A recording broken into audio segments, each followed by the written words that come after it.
Um segredo arrepiante se esconde por trás dessas paredes douradas.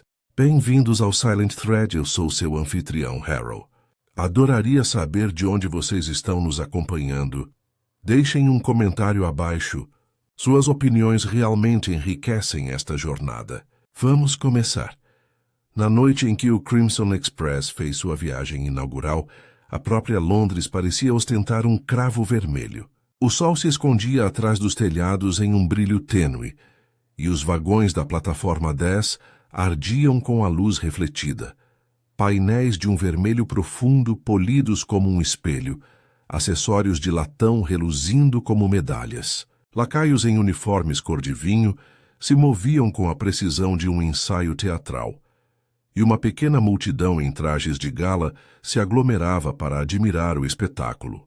Em tal ambiente, até mesmo um trem poderia parecer constrangido. Poirot, que apreciava a ordem em todas as suas manifestações, parou para passar o dedo meticulosamente ao longo de uma placa com letras fixada na porta mais próxima. Um parafuso estava ligeiramente torto. Ele estalou a língua suavemente, tirou um pequeno canivete do colete e ajeitou tudo enquanto o porteiro, observando-o, tentava não encará-lo. Meu caro Poirot, eu disse, você não pode consertar um trem com um canivete. É possível consertar muitas coisas. Hastings, respondeu ele, fechando a lâmina com um clique preciso.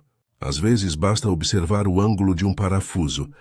O que importa é o princípio. Voilá. Agora o mundo está um pouco menos torto. Tínhamos sido convidados por Lady Octavia Whitcomb para viajar como seus convidados nesta audaciosa gala beneficente até York e de volta.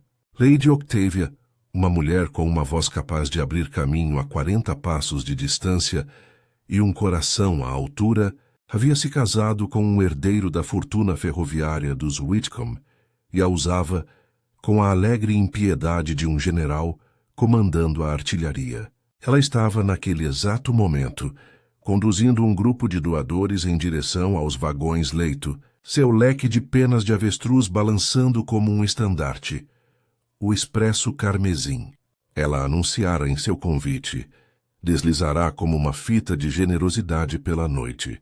Jantar, música, alguns discursos e, sim, uma joia sensacional em exibição. É preciso dar ao público algo sobre o que falar. Ela acenou com o leque ao nos ver.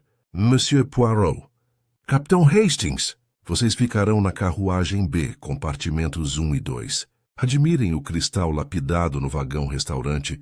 Foi encomendado especialmente para esta noite. E devo agradecer àquele incorrigível Vale por toda essa animação. Ele está trazendo seu terrível rubi. Por aquele homem incorrigível, ela se referia a Gregory Vale, negociante de arte, empresário e, se os boatos fossem verdadeiros, um sujeito cujas dívidas tinham a vivacidade de pulgas. Ele estava um pouco afastado, vestido de forma um tanto formal demais. O nó da gravata um pouco apertado demais e o sorriso igualmente. Nas mãos, carregava uma pasta de aço com a solenidade de um sacerdote portando relíquias. Mantinha-a junto ao corpo, sem falar com ninguém. Observe o nosso pavão, murmurou Poirot, olhando não para a caixa, mas para os sapatos do homem. Ele dá passos curtos. Quase fez uma bolha no pé, mas não vai afrouxar os sapatos de verniz, porque sofrer pela aparência é a sua religião. Além disso, ele está com medo. Com medo? Mais oui. Ele vê inimigos em cada reflexo daquele seu belo rosto nas janelas. Venha, vamos embarcar. O luxo a bordo teria alegrado o coração de qualquer viajante. Os corredores eram amplos e acarpetados. Os compartimentos, revestidos em madeira clara e estofados em um damasco sóbrio, que transmitia segurança e elegância. O vagão-restaurante era um pequeno templo da elegância. Linho branco, disposto em linhas impecáveis, talheres de prata alinhados como soldados, vasos de rosas vermelhas ao longo do corredor central. Um grupo de personagens se reuniu ao som de caixas de chapéus tilintando e o chiado do vapor. Sir Lionel Marchbank, presidente da companhia, magro e engomado como um livro-razão, chegou com sua esposa, Lena, bonita demais e composta demais, de um tipo que nunca sei se admiro ou desconfio. Chegaram também 2 músicos, um pianista de aparência nervosa, cujos óculos embaçavam com o calor, e uma soprano francesa com um olhar que indicava ter sido observada por tempo demais por homens demais. O coronel Peregrine Ashby embarcou mancando, um homem de feições austeras da minha geração que avaliava uma carruagem como se estivesse inspecionando uma trincheira. O Dr. Alistair Cray, um neurologista com um sorriso seco e um jeito preciso de posicionar as mãos, veio em seguida, trocando algumas palavras com a secretária de Lady Octavia, a senhorita Ruth Dawes, uma jovem competente com tinta em um dos dedos e o hábito de manter os olhos fixos no chão. O maestro Sr. Henry Fitch tinha o rosto de um professor e um brilho novo e ansioso nos cabelos, como se os tivesse penteado com muita força para a ocasião. Desde então, penso que todos eles usavam, naquela plataforma, as máscaras com as quais desejavam ser vistos naquela noite. Quando as tiraram, e tiraram antes do fim, já era tarde demais para um deles. O trem deslizou para fora com a calma soberana de algo feito para se mover e ser admirado em movimento. Londres ficou para trás. Os subúrbios se suavizaram em campos que se desenrolavam como uma fita verde. A noite ficou mais escura e redonda. O champanhe borbulhava. Lady Octavia fez um discurso que incluía as palavras fundos muito necessários e casas para os filhos de nossos ferroviários. O pianista tocou com dificuldade uma peça de Mendelssohn, enquanto a soprano o observava com uma ferocidade que parecia destinada a mantê-lo nas notas. Vale pairava, sua pasta apoiada no tornozelo como se fosse um cão prestes a fugir. Sir Lionel, à minha esquerda no jantar, era enérgico. Lady Octavia é incansável. A linha férrea bem que precisaria de várias locomotivas como ela. Ele lançou à esposa um olhar que oscilava entre o orgulho e a avaliação. Ela sabe como atrair uma multidão, concordei. E como mantê-la em ordem, ele fungou. Ordem é a única coisa de que não podemos prescindir. Nos trilhos e na vida. À minha direita, o coronel Ashby tomava sua sopa de um jeito que faria qualquer um com um ar decente levar um fuzilado. Ele tinha o que eu só posso descrever como um olhar fulminante de soldado fixo em vale. Aquele sujeito, disse ele sem mover os lábios, vendeu a um amigo meu um quadro pintado com pinceladas exageradas, alegando ser de um mestre holandês. Meu amigo gostaria de encontrá-lo novamente, em uma salinha. Vamos, coronel, eu disse. É uma noite beneficente. Um pelotão de fuzilamento também é assim, murmurou ele. Poirot comeu com sua concentração habitual, acrescentando uma pitada minúscula de sal a um prato que qualquer mortal consideraria perfeito. Observei com certo divertimento que ele moveu delicadamente a faca uma fração de centímetro, até que ela ficasse absolutamente paralela à borda do prato. Ele falou pouco. Observou. Notou o jeito como Lena Marchbank ria, mas sem realmente olhar nos olhos da soprano. Percebeu a discreta troca de um papel dobrado entre a senhorita Dawes e o Dr. Cray perto das portas do vagão-salão. Olhou uma vez para as mãos do condutor. Mãos trabalhadoras que haviam sido esfregadas recentemente com limão ou algum outro ácido para remover uma mancha. A sobremesa chegou num carrinho de vários andares que balançava de um jeito encantador, deixando Poirot visivelmente em agonia até se estabilizar. Lady Octavia se levantou novamente, seu leque um borrão vermelho. "Meus queridos", exclamou ela, "o momento chegou. Sr. Vale, por favor, nos deixe com o coração na boca." Ela riu. "Ou seja, mostre-nos o que vai nos fazer gastar tudo." Vale estava esperando por isso. Ele se aproximou com a maleta, os músculos do rosto se contraindo e desenrolando como uma cobra sob um tapete. Ele clicou nas travas e abriu a tampa. Lá dentro, aninhada em veludo preto, Jazia uma pedra do tamanho de uma noz, vermelha como uma contusão, e com um coração escuro que parecia nos encarar. Até eu, que não coleciono joias, senti um leve puxão de desejo animalesco. A almandina vermelha, disse ele suavemente. Pertenceu à coleção do Marajá de Padmapuri. Uma peça única. Fechou a tampa. Será exibida brevemente no salão após o café. Depois irá para o cofre na minha cabine. Dormirei com o pé sobre ela. Houve uma onda de divertimento e uma onda mais aguda de algo mais. Lena Marchbank tocou os lábios com um guardanapo, deixando um leve eco de vermelho vivo no linho. O Dr. Cray ergueu uma sobrancelha. O coronel Ashby fez uma leve careta. A soprano ergueu sua taça de champanhe e observou o reflexo dos faróis do carro nas bolhas douradas. Meu Deus, disse Poirot com muita suavidade, sem se dirigir a ninguém em particular. Que pena que o coração humano não tenha um lugar seguro. Tomaram café. As pessoas passeavam para fumar, para fofocar, para fazer pequenas demonstrações de indiferença perto do pedestal revestido de veludo, onde a joia agora repousava sob uma redoma de vidro e o olhar vigilante do Sr. Fitch.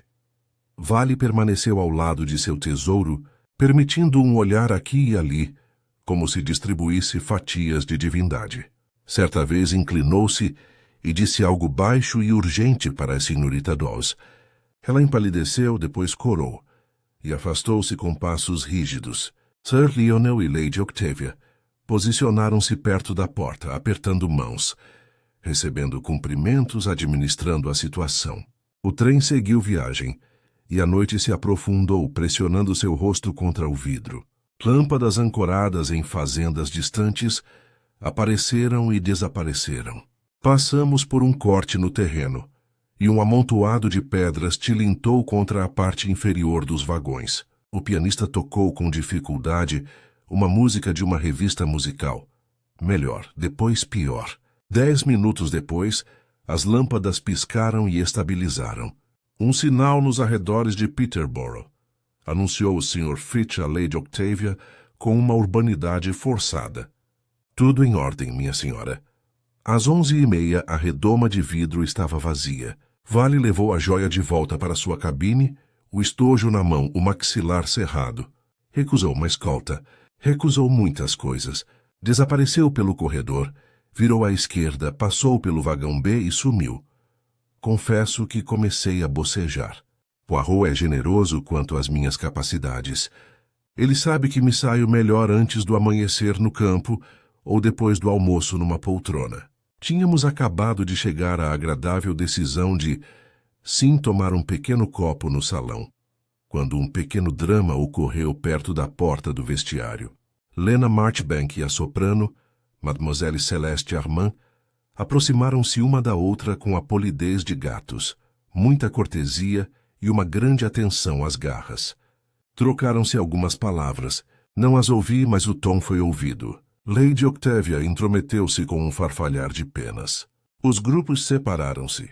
Poirot observou os dedos da soprano ajeitarem o xale apertado demais em volta dos ombros. Fascinante, disse ele. O que é? O modo como as pessoas se escondem. Há o modo da pólvora da seda das gargalhadas. Há também o modo da indignação. Venha, Hastings. Agora vamos caminhar até o final da carruagem e voltar. Este exercício é útil para o cérebro. Estávamos no corredor do lado de fora da carruagem B, passando pelas portas dos compartimentos, quando o trem deu um solavanco. As luzes oscilaram e se estabilizaram novamente. De algum lugar à frente, ouviu-se o rangido dos freios, seguido por um arrasto enquanto o expresso carmesim reduzia a velocidade a um passo lento e ressentido. Poirot colocou a mão no corrimão de latão e me amparou. Se alguém deveria ter amparado alguém, deveria ter sido eu. Mas lá estava eu. O que é isso? Comecei. E naquele instante um grito rasgou o corredor como se alguém tivesse dedilhado uma corda de harpa feita de carne. Vinha do fundo, do espaço estreito entre o banheiro e o último compartimento. O Sr. Fitch chegou trotando, com os cabelos antes arrumados agora despenteados, e seus modos impecáveis completamente desaparecidos. Afastem-se, por favor. Afastem-se. Ele bateu na porta. Sr. Vale? Sr. Vale, o senhor está passando mal. Não houve resposta. De dentro veio um som que poderia ter sido uma cadeira batendo no chão ou um pé perdendo o equilíbrio para sempre. Fitch tentou a maçaneta. Trancada, disse ele. Lady Octavia, de todas as pessoas, tirou do fundo da sua bolsa um chaveiro que faria inveja a um zelador. Henry, disse ela, pare de reclamar pela primeira vez na vida e abra a porta. Trocaram as fechaduras deste quarto, minha senhora, disse ele quase em lágrimas. Só a chave do ocupante. A menos que... A voz de Poirot soou muito calma. Senhor Fitch, veja. A pequena janela acima da porta... Há uma abertura de ventilação. Poderia levantar a aba. 2 carregadores, surgidos como que conjurados pela palavra, ergueram a estreita grade. O cheiro que desceu era o de um lugar onde alguém estivera zangado e algo fora feito a respeito. A acidez do medo, o fio metálico do sangue. Arrombem, disse Sir Lionel, o banqueiro que havia nele desaparecido, restando apenas o engenheiro. Um dos carregadores brandiu um ferro de lareira e a fechadura cedeu com um rangido surdo. Entramos imediatamente. O compartimento que fora o santuário de Vale estava uma bagunça daquelas que ofende os organizados e aterroriza os desorganizados. A saia da cama inferior estava rasgada e torta. Uma almofada havia se partido e espalhado seu enchimento pálido como penas de um pombo azarado. A mala estava aberta sobre o assento, vazia. Sobre a pequena mesa fixa, a garrafa de água havia caído e se quebrado. Seu conteúdo escorria pela superfície de couro e pingava, gota a gota de forma escandalosa no carpete. Vale jazia no chão entre o assento e a cama, um braço torcido sob o corpo num ângulo estranho. Um cordão, um caro cordão de seda carmesim, como os que se veem em cortinas, havia sido apertado em volta de seu pescoço com uma deliberação horrível. Sua boca estava aberta num último e estúpido protesto. Seus olhos estavam fixos na parte de baixo da cama, como se estivessem observando os veios da madeira. No espelho ao lado da pia, um borrão vermelho, batom, havia sido desenhado com um dedo rápido num traço curvo, quase, mas não exatamente. A letra C-O-Trem gemeu na noite e parou sombriamente. Em algum lugar lá fora, o apito de um guarda ecoou uma pergunta na escuridão. Lady Octavia disse muito baixinho. Meu Deus! O Sr. Fitch emitiu um som que espero nunca mais ouvir. Sir Lionel empalideceu e pareceu repentinamente envelhecido. Lena Marchbank pressionou um lenço contra a boca e o lenço saiu com uma pequena mancha vermelha na borda. O Dr. Cray, que havia aberto caminho em meio à multidão, ajoelhou-se e fez o que os médicos sempre fazem nesses momentos. Certificou-se de que não havia nada a ser feito. Ele finalmente se levantou e balançou a cabeça. Ele está além da compreensão de qualquer um de nós. Poirot não havia se movido além da porta. Permanecia ali de mãos cruzadas, observando o caos com um olhar que era metade tristeza, metade cálculo. Por fim, inclinou-se e, com muita delicadeza, endireitou a garrafa tombada para que não pingasse mais. Não toquem em nada, disse ele. Sr. Fitch, ninguém sai desta carruagem. Senhora Octavia, peço que me tragam imediatamente as chaves de todas as portas internas de ligação. Hastings, regardez. Ele apontou não para o corpo, nem para a maleta roubada, nem mesmo para a marca de batom que já havia atraído a atenção ávida de 3 pares de olhos. Apontou para o pequeno cinzeiro de latão fixado na parede. Tinha sido polido por uma mão não fazia nem 20 minutos. Agora em sua borda, uma meia-lua de cinzas repousava como uma lasca de lua. Nela, delicadamente impressa, estava a marca de uma unha pintada de um vermelho vivo e brilhante. E daí? Sussurrei. A boca de Poirot se contraiu bastante. Está fora de lugar, disse ele. E eu não gosto de coisas fora de lugar. Elas criam uma feiura no conjunto. Ele endireitou-se, seus olhos percorrendo o compartimento uma vez, fixando os detalhes em quaisquer gavetas estranhas e organizadas que ele guarda em seu cérebro. O Expresso Carmesim, disse ele quase para si mesmo. Ganhou esse nome cedo demais. Poirot não elevou a voz, mas a multidão de rostos no corredor obedecia como se um apito tivesse soado. Sr. Fitch, peça à equipe da locomotiva que telegrafe à frente. Seguiremos em passo de caminhada até o próximo vagão. Nenhum passageiro sairá do vagão B. Ninguém passará entre os vagões. Ele se virou para Lady Octavia. 2 carregadores em cada extremidade, por favor. Que as portas de ligação entre o vagão B e o vagão adjacente, trancadas. Com um pequeno suspiro, ele voltou para o compartimento devastado e olhou primeiro para cima, não para baixo. A estreita abertura de ventilação estava entreaberta. A janela externa estava fechada e trancada.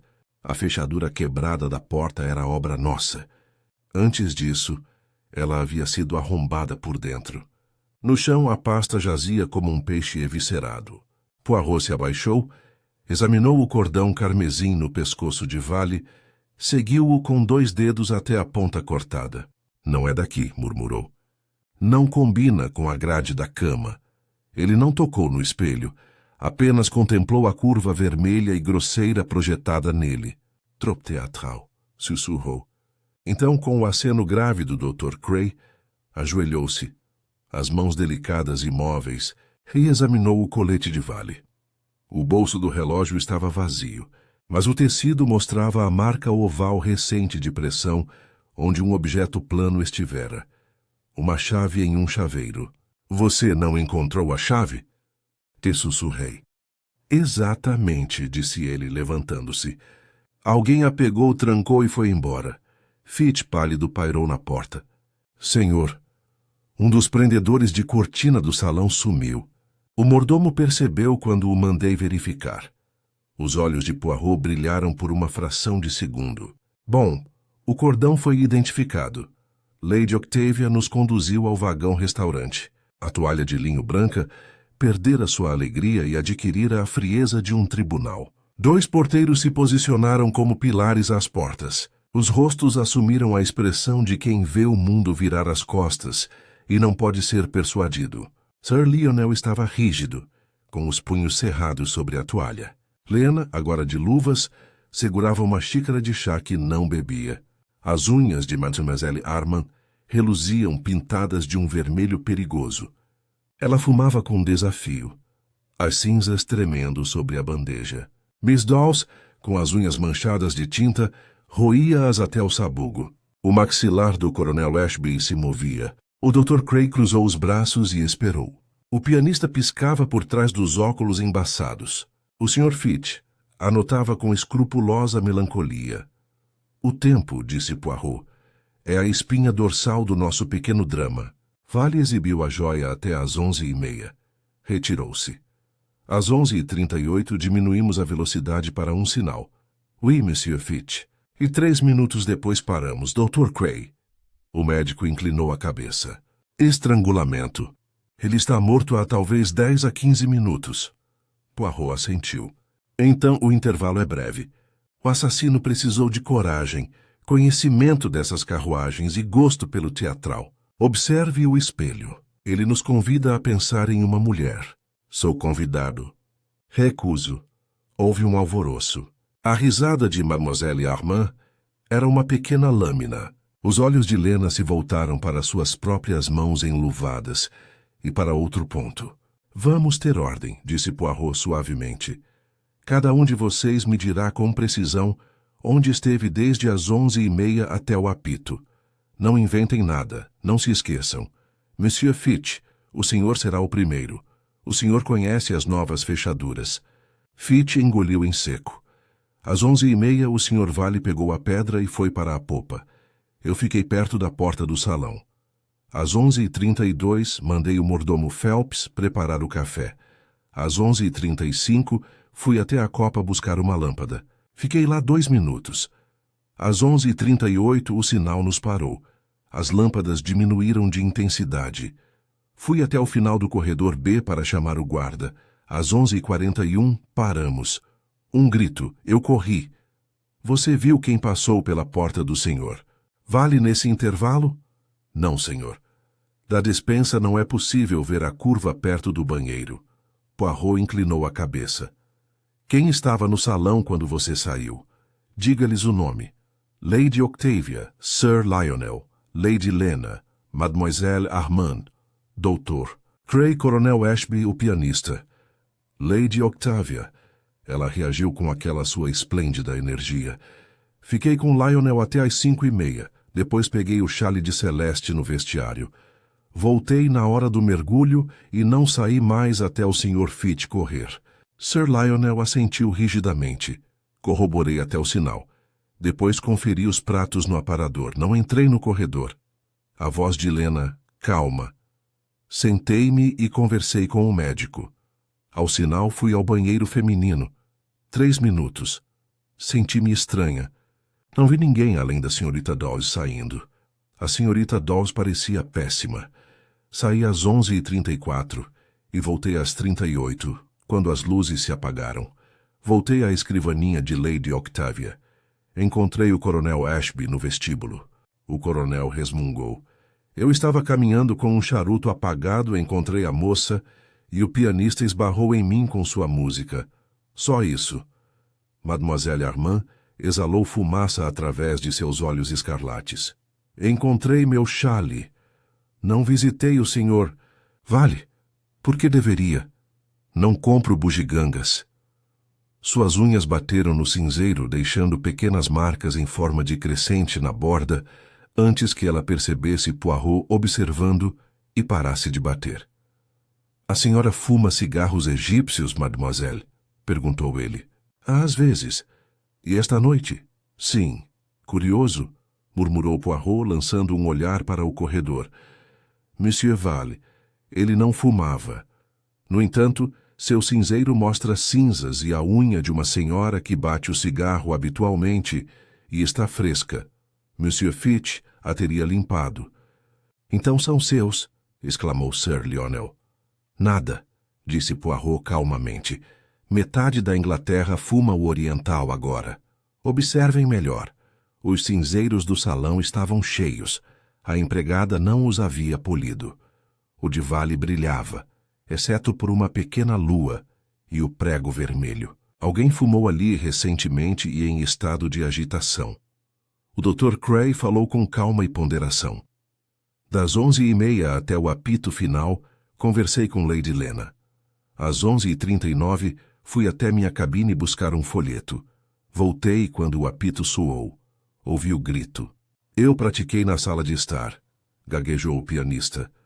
Errei uma nota na parte mais profunda. Seus olhos percorreram as mãos, avaliando o verniz, as partes vivas da unha mordidas e a mais tênue mancha de vermelho vivo na luva direita de Lena Marchbank. O olhar de Poirot repousou por um instante na mão enluvada de Lena. Madame, a senhora tem aí uma pequena lembrança. Ela olhou para baixo, rápido demais. Batom. Senti-me fraca e fui ao banheiro feminino. Passei pó no nariz. Talvez eu tenha. Ah, sério? Isso é um absurdo. De jeito nenhum, disse Poirot gentilmente. Você retocou o batom em frente ao espelho? Sim. Com a mão direita? Claro. Claro, repetiu ele, como se estivesse arquivando o documento. Seus olhos se voltaram para Mademoiselle. Armand, Mademoiselle, a senhora fuma com a esquerda ou com a direita? Ela lançou-lhe um olhar que deveria tê-lo queimado. À esquerda. Ela ergueu o cigarro. O verniz brilhou. A cinza caiu num arco perfeito na borda esquerda da bandeja. Poirot emitiu um pequeno som de satisfação. Merci. A voz do coronel Ashby soou áspera. Isto é um circo. Aquele patife roubou meu amigo. Se eu o tivesse tocado, teria usado minhas mãos, não um cordão de cortina. E eu não o fiz. Eu acredito em você, disse Poirot com tanta simplicidade que a raiva do coronel vacilou. Dr. Cray, o panfleto? O médico tirou o documento do bolso interno. Notas neurológicas sobre inibição motora, com as bordas retas, a mão bem firme. Eu me ausentei por apenas 2 minutos. E você, senhorita Dawes? Hoje à noite o senhor Vale falou com você. Ele falou com urgência. O rosto dela ficou vermelho. Ele pediu um rascunho do que ia dizer sobre a joia. Queria ter certeza de que estava. Ela parou de falar. Ele foi grosseiro. Eu me retirei. Bom. Poirot lançou um olhar para Fitch. Agora permita-me. Os recipientes de lixo no banheiro feminino, madame. Ele fez uma reverência para Lady Octavia. Com sua permissão e sua presença, iremos inspecioná-los. Discrição absoluta. Lady Octavia ergueu o queixo. Henry, chame a criada. Fomos em pequena procissão. O trem avançando lentamente. As vigas tilintando sob nós, como se os próprios trilhos marcassem o tempo. No pequeno quarto, a criada, branca como um espelho, destrancou a lixeira. Lady Octavia estava parada na porta como uma porta-estandarte. Fitch, com a delicadeza dolorida de um homem manuseando uma bomba, retirou o conteúdo. Papel, um grampo de cabelo quebrado, um pedaço de algodão, um lenço de papel amassado manchado de um vermelho vivo e a mão de Poirot pairou, sem tocar. Um pequeno pedaço de seda carmesim com a borla cortada, a ponta irregular, como se tivesse sido cortada às pressas. Ouviu-se um pequeno suspiro atrás de nós. Os dedos enluvados de Lena se apertaram. Os olhos de Mademoiselle Armand brilharam com algo parecido com fúria diante da acusação. Veja bem, murmurou Sir Lionel. Trabalho de mulher. Você só vê o que lhe permitem ver, murmurou Poirot. Isto aqui grita alto demais. Ele acenou para Fitch, indicando que recolocasse os objetos em seus devidos lugares. Guardamos isso para a polícia, mas não nos arriscamos. De volta ao vagão-restaurante, a atmosfera estava pesada como gelatina. Poirot inclinou a cabeça, ouvindo o lento trabalho das rodas. Vamos parar em breve na cabine telefônica. A polícia virá. Eles vão preferir as evidências que fazem barulho. Ele olhou quase tristemente para a curva vermelha no espelho em sua mente. Eu não. Ele se virou rapidamente de novo. Mademoiselle Armand, sua cigarreira, por favor. Ela a entregou com desdém. Egyptian Regals, leu ele, devolvendo-a. Madame Marchbank, a sua? Ela hesitou. Depois tirou um estojo fino, de ouro com um código gravado. Dentro uma marca diferente, turca, com filtros marrons. E o cinzeiro do Sr. Vale Hastings. Lembra onde ficava o crescente? Na borda direita. Uma senhora destra, sentada no corredor, batucando agitada. Não a nossa diva canhota. A boca de Lena se comprimiu. Você não pode, de jeito nenhum. Eu consigo observar. Ele se endireitou. Agora vamos percorrer o corredor mais uma vez. Vamos olhar, cheirar, escutar. Há algo pequeno que está errado. E quando encontrarmos, pegaremos o assassino pela manga. Saímos. Poirot, um metrônomo silencioso ao meu lado. O corredor havia sido limpo com uma camurça naquela manhã. Mesmo assim, era possível ver o fluxo de pessoas no tapete amassado. Ele se abaixou e então me fez um gesto.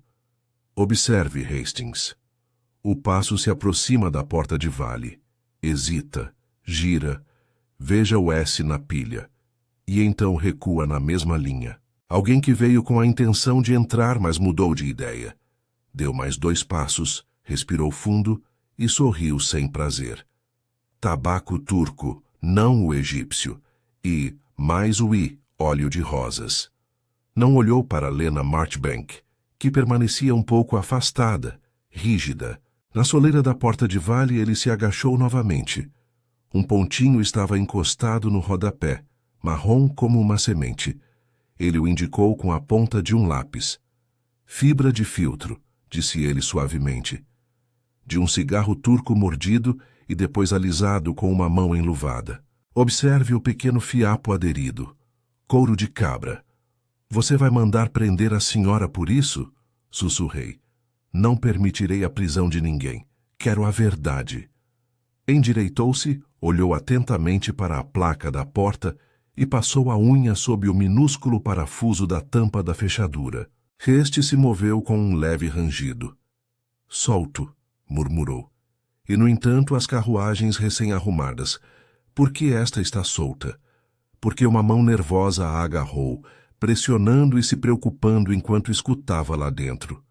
Dentro do compartimento, ele permaneceu imóvel com os olhos semicerrados. Há um cheiro estranho. Ele moveu a mão pelo ar como se estivesse agitando uma poça. Não é só a água e o medo. Cítrico, forte.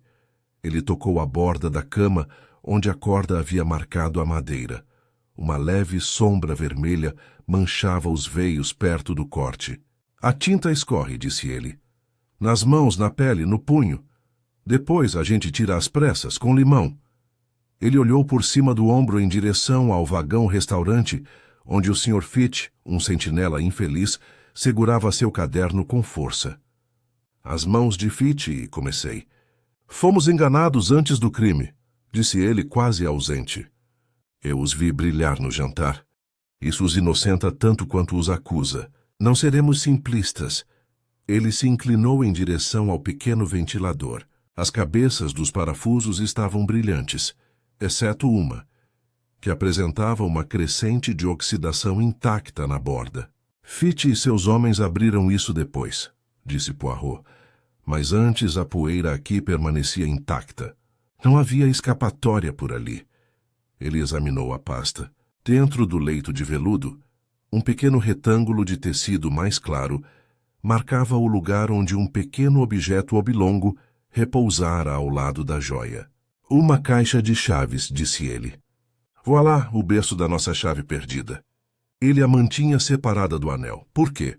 Porque desconfiava até das próprias mãos. Do corredor vinha o som fraco de um apito vindo de fora, respondido pela locomotiva com um apito cansado. Estávamos reduzindo a velocidade até parar perto de uma cabine de sinalização solitária e um conjunto disperso de lâmpadas.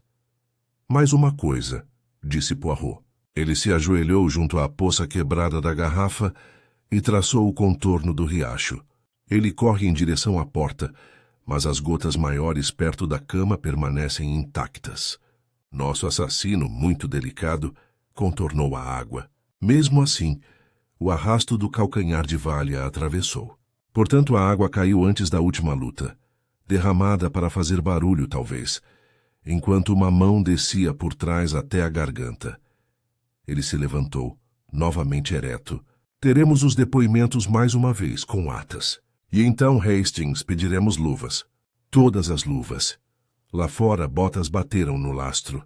A autoridade respirou fundo para cometer um deslize. Os olhos de Poirot, muito verdes, ficaram frios. Eles preferirão a dama com as rosas. Eu, por ora, prefiro a mão que limpa. Paramos sob o olho negro da cabine de sinalização, com as lanternas balançando ao vento. Um homem atarracado, de chapéu coco e, sobretudo, de sarja, embarcou com 2 policiais. O inspetor Jardine ouviu o resumo em 3 frases e olhou aliviado para Poirot. Mantenha seus homens nas portas, aconselhou Poirot. Vamos perturbar o mínimo possível. Primeiro, por favor, coloque luvas. Apareceu uma bandeja. A companhia apresentou o que tinha. Poirot não cutucou como um furão. Ele manuseou cada par como se fossem porcelana, levantando-os com seu lenço, observando as costuras, as pontas e cheirando. A camisa pálida de Lady Lena trazia a mancha vermelha que tínhamos visto. Suas rosas e, mais fracamente, o cheiro de tabaco turco. Nenhuma mancha rosada incrustada na costura. A luva esquerda de Mademoiselle Armand mostrava manchas de cinzas. Pó de perfume tabaco egípcio. O esmalte em suas unhas estava intacto, onde teria se desgastado se um cordão o tivesse arranhado. As luvas de Sir Lionel estavam tão secas quanto seu tom de voz. O coronel Ashby ofereceu luvas de couro marrom surradas, juntas dos dedos esfoladas mais limpas. O Dr. Cray desdobrou luvas de couro preto, imaculadas com um leve aroma cítrico. Miss Dawes usava luvas finas de algodão cinza, úmidas da lavagem. No dedo indicador direito, uma leve marca rosada que o limão havia alterado, mas não apagado. Fitch usava luvas de algodão branco, padrão militar. Recém-lavadas, clínicas, limpas demais, como se tivessem sido lavadas para uma enfermaria. Jardine pigarreou. O batom no espelho, a lixeira feminina, o cheiro turco. É um caminho que até um policial de aldeia seguiria. Lady Lena, a senhora ficará onde está. Lena ergueu o queixo. Eu não tenho intenção de fugir. Os olhos de Poirot estavam divertidos e distantes. É o caminho arrumado, inspetor. Mas veja, por favor, as mãos que quiseram ser arrumadas demais. Senhorita Dawes, a senhora lavou as mãos agora há pouco? Ela corou. Sim, eu me senti mal. Depois de tocar em quê? Só o meu próprio rosto, disse ela, rápido demais. Poirot deixou passar e se virou para Fitch. As chaves das portas internas, você as tem? O condutor tirou um molho de chaves. Faltavam 2. Elas foram distribuídas à tripulação para a viagem inaugural, gaguejou. O porteiro Briggs, ele está na proa, tem uma. A outra? O Sr. Vale pediu para ver uma chave mais cedo. Eu mostrei a ele e a peguei de volta. Seus olhos se arregalaram, lembrando-se. Não! Ele aguardou por 1 minuto para testar a fechadura. E aquela vez, Sr. Fitch, em que o senhor foi à despensa buscar o bulbo. 11h35. Seu relógio está adiantado em 2 minutos, observou o Dr. Cray com um tom ameno. Eu acertei o meu pelo relógio da estação. Uma coisa pequena, disse Poirot. Mas são as pequenas coisas que compõem o padrão. O inspetor se irritou. Vamos ter uma prisão ou um bordado. Vamos fazer uma demonstração, disse Poirot. Daqui a 3 minutos, vamos reproduzir o corredor exatamente como estava no momento da falha. Cada um de vocês ficará onde afirma ter estado. Veremos quem poderia ter vindo, quem poderia ter ido e quem. Ele sorriu sem qualquer afeto. Limpou demais. Só por enquanto. Nos posicionamos no tapete, como se fôssemos fazer um exercício. Poirot colocou cada um de nós em seu devido lugar.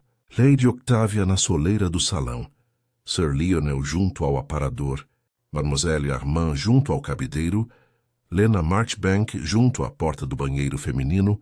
Dr. Cray a caminho de sua cabine. Coronel Ashby no vestíbulo. Miss Dawes junto à escrivaninha de Lady Octavia.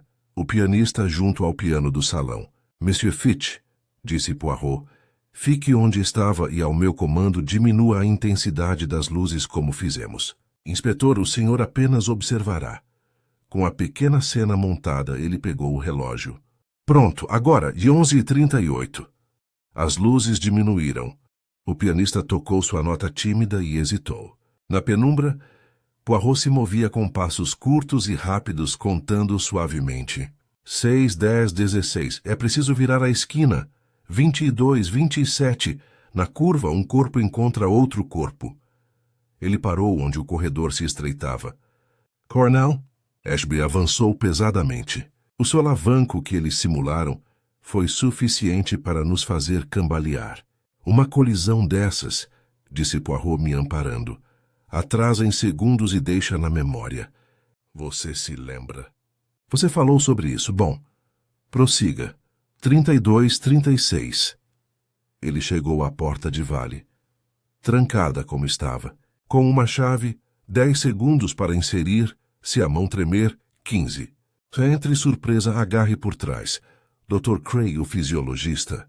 A inconsciência ocorre em 10 a 15 segundos, se a pressão estiver correta, disse o médico calmamente. A morte ocorre em 1 minuto ou mais. Obrigado. Então vamos preparar a cena. Desenhar no espelho, pegar a joia, se ela estiver aqui e ir. Temos quase 2 minutos. Mas, ele ergueu um dedo. Ninguém pode ser visto. Quem vê? Do salão, disse Lady Octavia. Só se vê o primeiro trecho. Exatamente. Portanto, uma pessoa que começa aqui ao sinal sonoro e termina ao apito final não deve passar 2 vezes pelas testemunhas. Ele se virou, como um gato. Madame Marchbank, a senhora disse que foi ao banheiro feminino.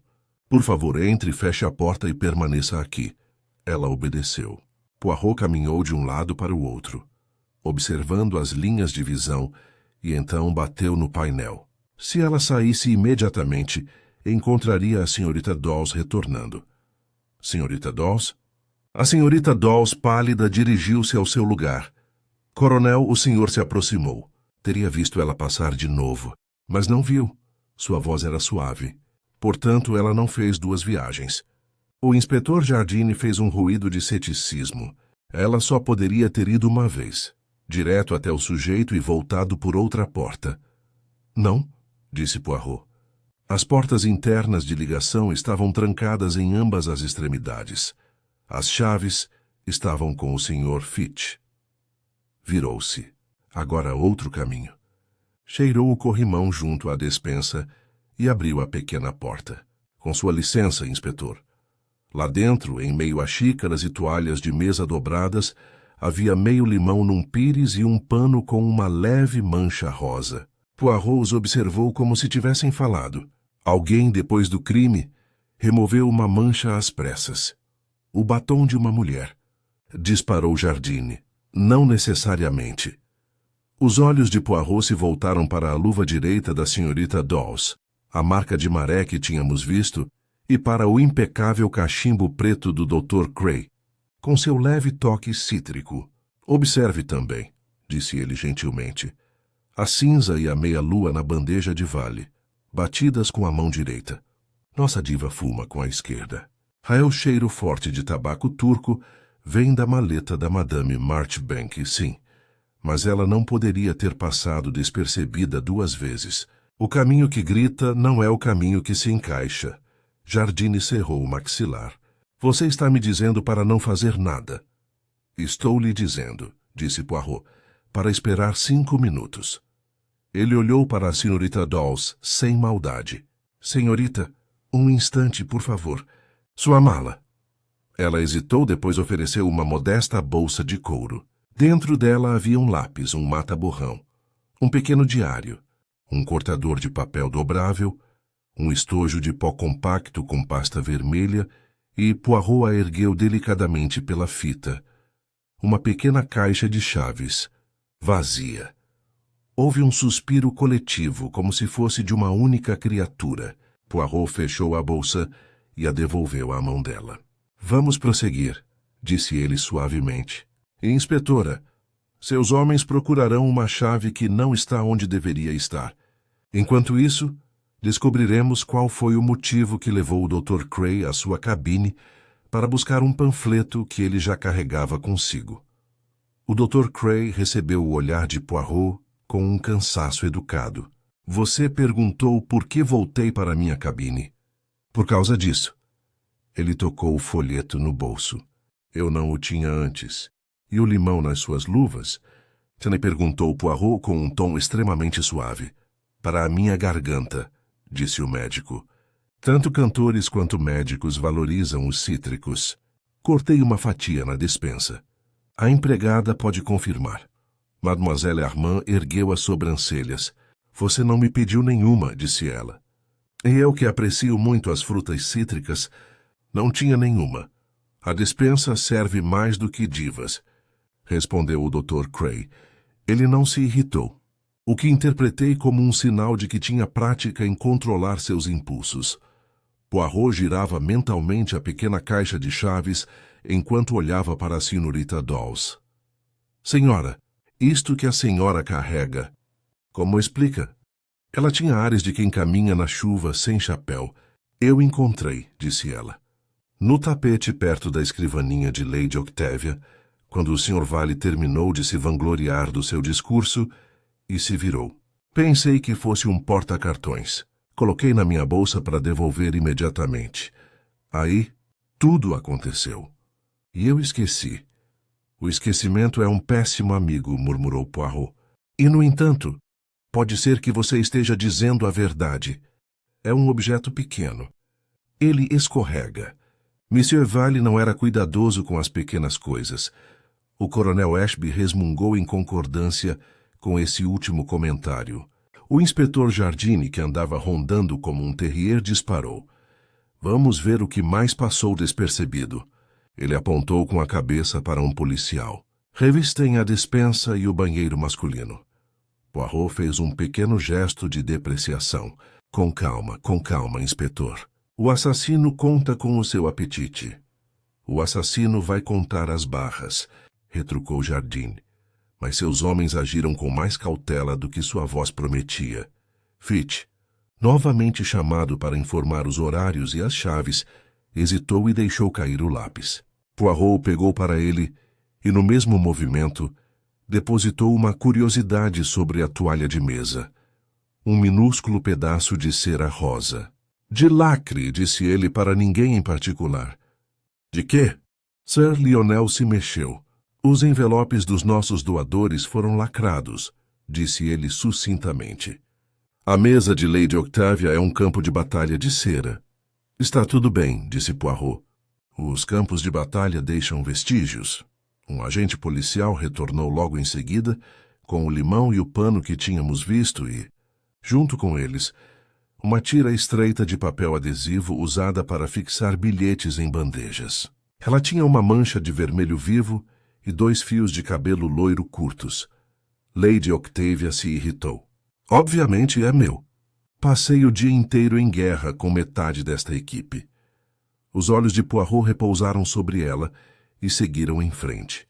Estamos construindo uma imagem, disse ele. Mas ainda não é um retrato. Jardine tinha novamente a bolsinha da senhorita Dawes em suas mãos. Com sua permissão, disse ele sem esperar por ela. Abriu o pequeno estojo. O pó subiu como fumaça. Com a unha, ele deslizou a tampa de metal que saltou ligeiramente. Algo fino e escuro brilhou e caiu sobre o tecido com um toque suave. Uma chave plana delicadamente entalhada, envolta por uma tira adesiva de cerca de 1,5 centímetros.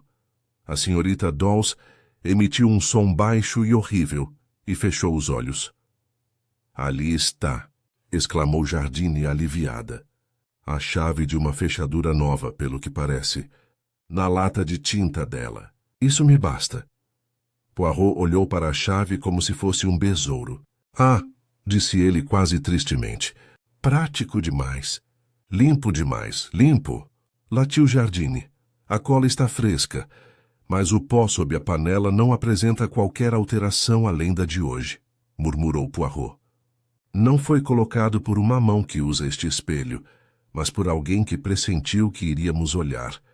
Mesmo assim, mademoiselle, quem estava com a sua bolsa? Ninguém, sussurrou ela. Estava na mesa de Lady Octavia quando fui buscar as listas de doadores. Deixei-a lá por um instante, quando as luzes diminuíram. Poirot assentiu com a cabeça, como se algo dentro dele finalmente tivesse se encaixado. Então, na penumbra, uma mão que limpa também organiza. Endireitou-se. Inspetor, o senhor manterá a senhorita Dawes conosco, mas não baterá algemas. Ainda não. Virou-se para o Dr. Cray. E o senhor, monsieur, me permitirá a cortesia de dar uma olhada em sua bolsa, para verificar a garganta. O Dr. Cray colocou a maleta sobre a mesa e a abriu com a precisão de um homem que arquiva sua consciência junto com seus instrumentos. Dentro havia um atomizador meio cheio de um líquido pálido, rodelas de limão embrulhadas em papel encerado, um rolo de esparadrapo branco, um pacote de pastilhas para a garganta, um oftalmoscópio de bolso e um bisturi ainda embalado, ainda sonolento. Poirot pegou o esparadrapo e cheirou. Óxido de zinco medicinal. Não é a goma de mascar que perfuma as anotações da Lady Octavia. Devolveu a embalagem e olhou para o atomizador. Glicerina e limão. Para evitar a secura, disse Cray com suavidade. E o bisturi, não utilizado esta noite. Poirot encerrou o caso com um pequeno aceno de cabeça que admitia tudo e nada. Merci, docteur. O inspetor Jardine, impaciente com nuances, abriu a boca, mas um policial interrompeu apressadamente com o boné torto. Com licença, senhor. O cofre de assinaturas na mesa de Lady Octavia foi arrombado. Alguns envelopes abriram e fecharam de novo. Um deles, o de Sir Lionel, sumiu completamente. O leque de Lady Octavia transformou-se em arma. Quem se atreve? Perguntou Sir Lionel, com a expressão impassível. Trouxe dinheiro vivo, respondeu ele entre dentes. Poirot não pareceu surpreso, mas é natural. Quando se faz barulho com um rubi, rouba-se o silêncio da caixa. Ele caminhou até a escrivaninha. A gaveta rasa que guardava a cera de lacre estava estilhaçada. Sobre o mata-borrão havia um pedaço de fita riscado pelo uso apressado, com migalhas de carmesim espalhadas como sangue de uma erupção cutânea. Ele não tocou em nada. Veja, os lacres estão lisos, sem pressão. Sem sinete. São presos por uma tira, Monsieur Constable? O homem tirou outro pedaço da fina fita adesiva. Poirot a levou ao nariz. Cola de escritório com essência de rosas. Da Lady Octavia. Ela cola, mas não convence. Jardine atacou a senhorita Dawes. Você cuidava desta mesa. Você tinha faca e fita adesiva. É um caminho curto. A senhorita Dawes engoliu em seco. Lady Octavia tem metade da equipe entrando e saindo daquela gaveta o dia todo. Sim, eu corto pedaços de fita adesiva. Para listas. Para marcadores de lugar. O dedo de Poirot pairou sobre um pequeno arranhão na borda da gaveta. Um deslize de um estilete. O seu, mademoiselle, não encaixa perfeitamente. O bisel está errado. Outro fez isso. Mais plano, mais largo. Seu olhar percorreu o casaco de Sir Lionel. Você carrega um abridor de cartas? Sir Lionel enrijeceu. Sempre. Ele tirou uma lâmina de aço plana com um brasão gravado. Poirot sorriu, pedindo desculpas. Merci. Ele não a pegou. Não precisava. Do corredor veio um grito.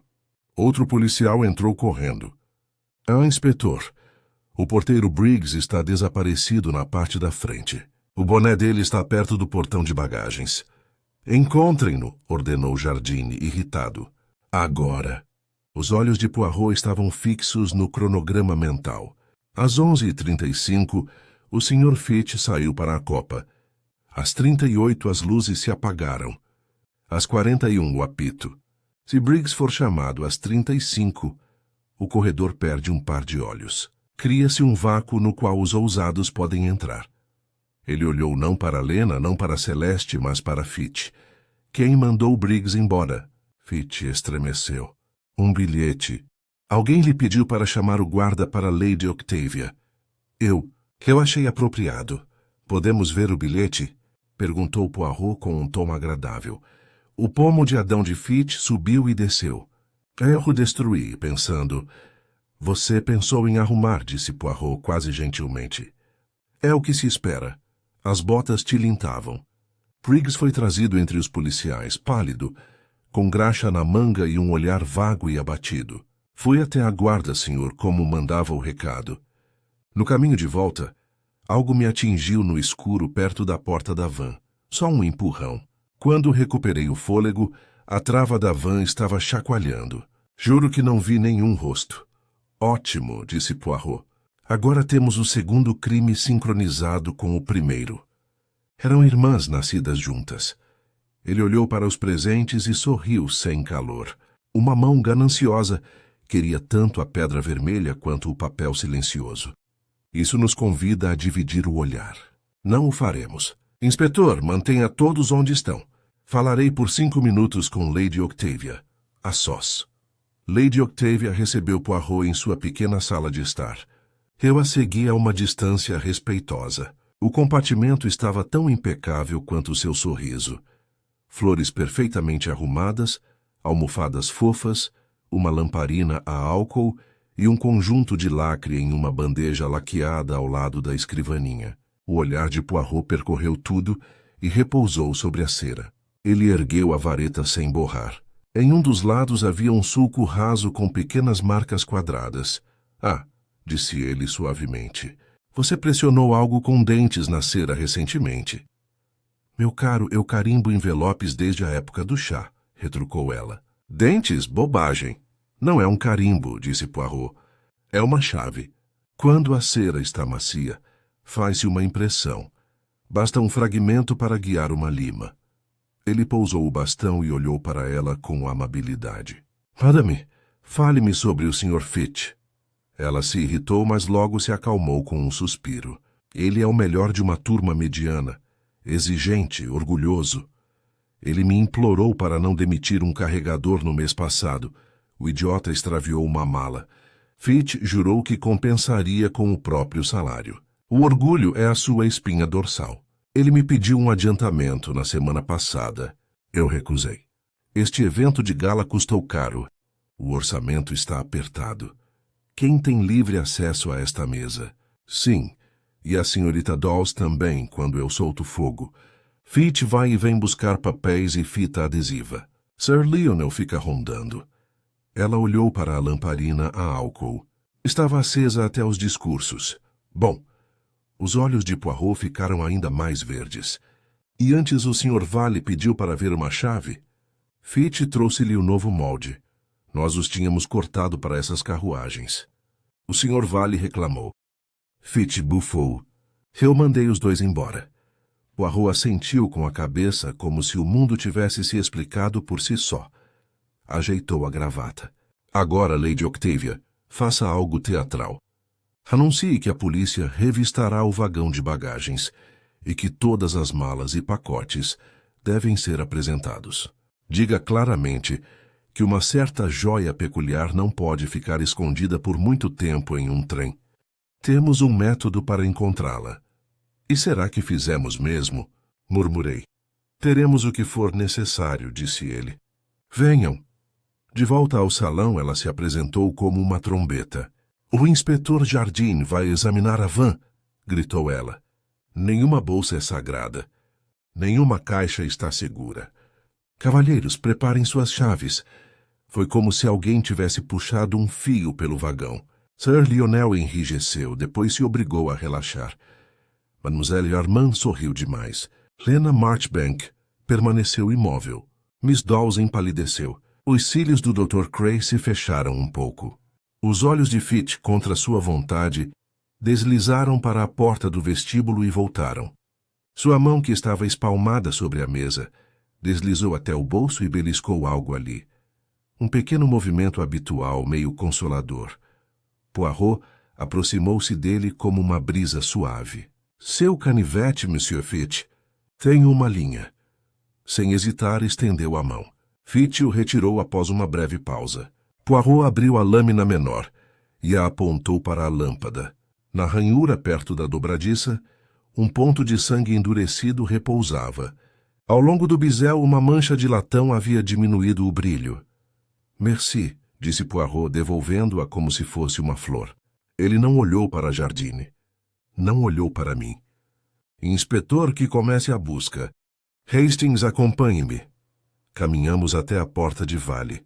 Poirot tocou o parafuso solto da fechadura com a unha e depois me mostrou a marca cinza na borda. Uma faca de latão macio, trabalho rápido na penumbra. Ele escutou. Da parte da frente, veio o baque dos ferrolhos e o estrondo da porta da van. Agora, murmurou ele, se nosso amigo escondeu o rubi onde eu penso, ele será obrigado a movê-lo, ou a suar frio. Ele sorriu, um sorriso pequeno e terrível. Tanto faz. Os homens do inspetor fizeram um grande alarde ao destrancar a van e bater nas malas. E durante todo esse tempo, Poirot permaneceu sentado com as pontas dos dedos unidas e a cabeça inclinada para um lado, como se estivesse ouvindo uma melodia que só ele conseguia ouvir. Finalmente levantou-se pequeno e preciso e falou com uma voz que fluía tão suavemente quanto o vapor. Vamos terminar a busca onde ela começou, disse ele. Na porta do Sr. Vale. Fomos com ele como uma maré.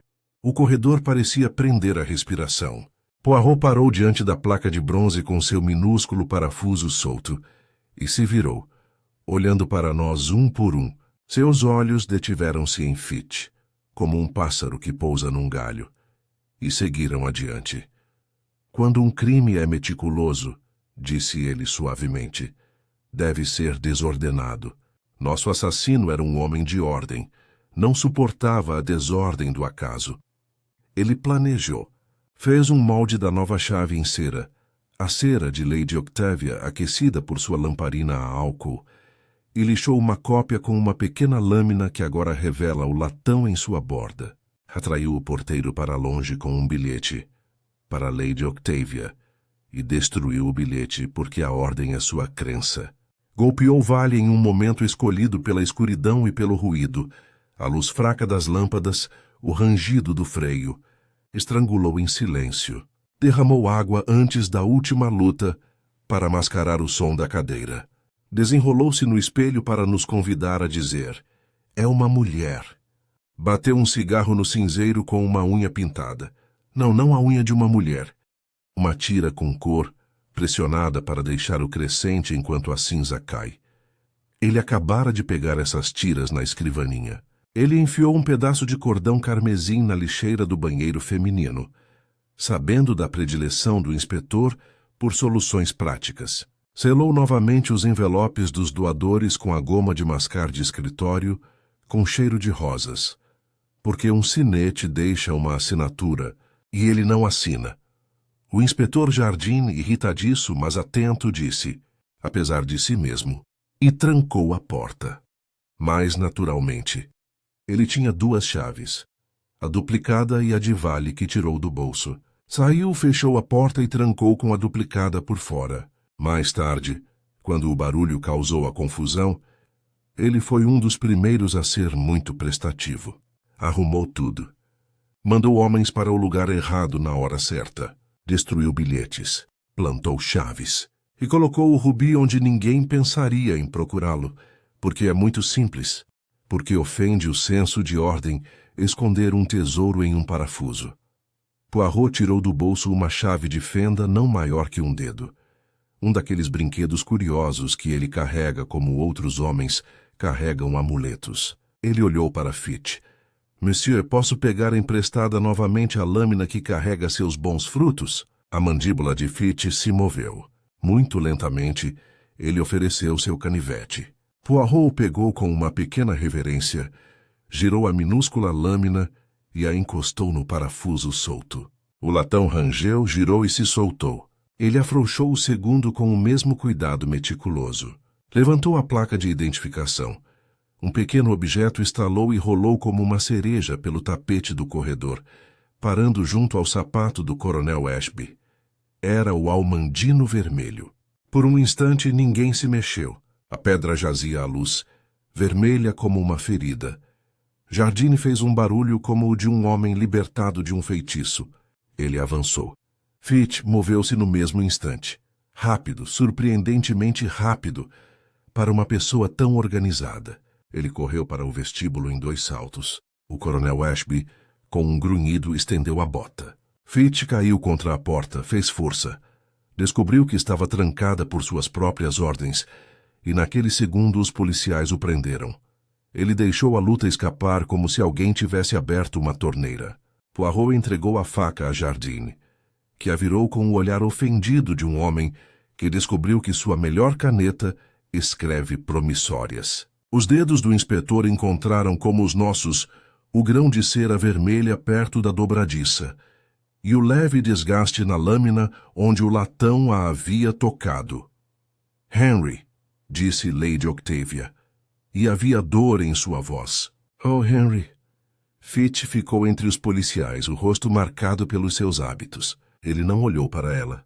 Não era minha intenção assassiná-lo, disse ele com a voz rouca. Ele zombou de mim. Disse que sabia da chave. Disse que contaria a Sir Lionel e me faria ser demitido, com uma maldição em minhas referências. Eu só queria fazê-lo calar a boca. Quando ele desceu, ele engoliu em seco. Foi fácil fazer parecer que a culpa era das mulheres. Elas nunca recebem agradecimentos. Eu pensei... Ele parou percebendo o que havia dito. E os envelopes, disse Sir Lionel, recuperando a compostura. A boca de Fitch se contraiu. O dinheiro estava acabando, senhor. Eu estava em apuros. O rubi valeria uma fortuna se eu conseguisse tirá-lo do trem. O envelope me impediria de sair. Eu pensei... Ele fez um movimento impotente com a mão que apertava o bolso. Pensei em ordem. Pensei no que seria organizado. Poirot balançou a cabeça, meio triste, meio zangado. Ordem sem moralidade, Monsieur Fitch. É o caos em casaca. Você arruma, e varre a vida de um homem para debaixo do tapete. O inspetor Jardine estalou as algemas, agora com uma postura profissional, já que o encanto havia sido quebrado. Você virá comigo pelo assassinato de Gregory Bailey e pelos roubos cometidos esta noite. Fitch não olhou para ele, mas para Lady Octavia. Eu teria inventado, disse ele com uma voz que se tornara frágil, como a de uma criança pedindo para não ser mandada embora. Dei 20 anos à linhagem. Ela fechou os olhos. Você quebrou em um só. Eles o levaram. O trem pareceu voltar a si, como se os trilhos tivessem se alargado. Sir Lionel sentou-se de repente, com o rosto impassível. Mademoiselle Armand deu um suspiro agudo e catártico e apagou um cigarro até a cinza se desfazer. Lena Marchbank tirou as luvas e as colocou lado a lado com muito cuidado, como se isso pudesse impedir o mundo de desabar. Miss Dawes, que estava parada como se esperasse uma pedra, começou a chorar silenciosamente. O Dr. Cray, depois de um longo momento, tocou seu cotovelo discretamente. Poirot, que não deixa um padrão com lacunas, olhou para ela. Mademoiselle, a chave do seu estojo de maquiagem foi colocada lá quando você deixou sua bolsa sobre a mesa para buscar as listas. A fita adesiva que aprendia, sim, eu tenho esses pequenos hábitos, tinha um pouco de pó facial que não é seu, e 2 fios de cabelo loiro da escova de Lady Octavia, que ficaram presos na fita que estava sobre a mesa. Sua luva, a mancha veio da sua própria penteadeira. Você tocou seu batom e sua bochecha. Depois, com medo do que isso revelaria, lavou-se com o limão que estava na despensa para os cantores. Não se envergonhe. Seu pior defeito é ser útil. Ela assentiu com a cabeça, engasgando, e então, para minha surpresa, disse com uma espécie de honestidade feroz. Pensei que fosse o Dr. Cray. Ele me perguntou o total de doadores no mergulho. Pensei, por que agora? E quando vi o limão, pensei, o Dr. Cray abriu as mãos magras. Não sou tão dramático, senhorita Dawes. Minha intenção era apenas impedir que Sir Lionel anunciasse uma quantia que teria sido otimista. Ele encarou Poirot. E a senhora sabia que eu não tinha ido ao meu compartimento. Você tinha o panfleto no bolso desde o momento em que mostrou suas mãos habilidosas no jantar, disse Poirot com um leve sorriso.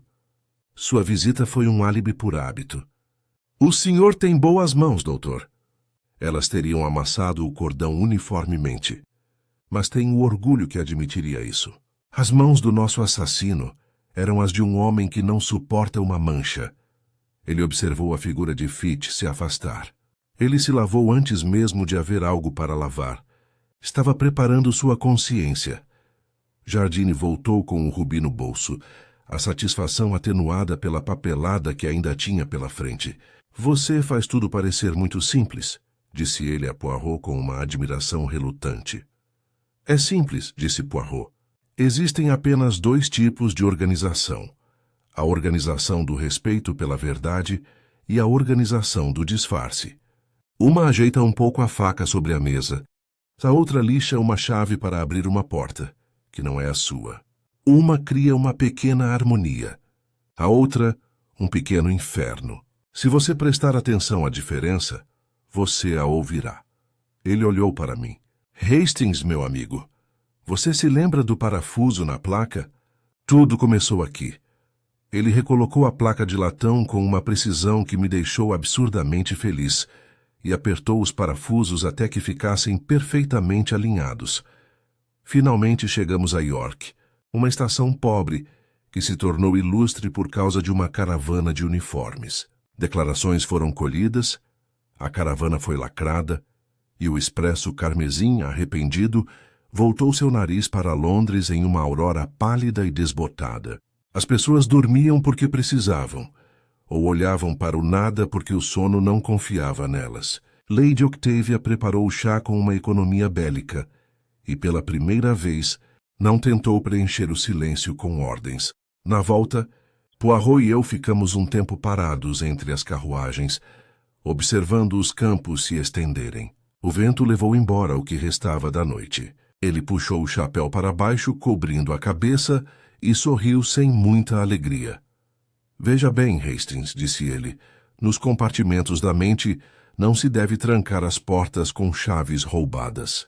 Elas giram suavemente. São lisonjeiras. Fazem-nos sentir inteligentes. Mas a gaveta incha. A cera mancha. Um parafuso não encaixa direito. A pequena ordem revela a grande desordem. Você está sendo duro com ele, eu disse. Ele era um bom homem até que ele deu de ombros. Ninguém se torna assassino por ser um demônio. Ninguém se torna assassino por permitir que a desordem cresça. As dívidas, o orgulho, a pequena mentira que diz: só hoje eu arrumo as contas, eu pago, eu explico. Aí um dia, a pequena mentira exige a corda grande. É sempre a mesma coisa.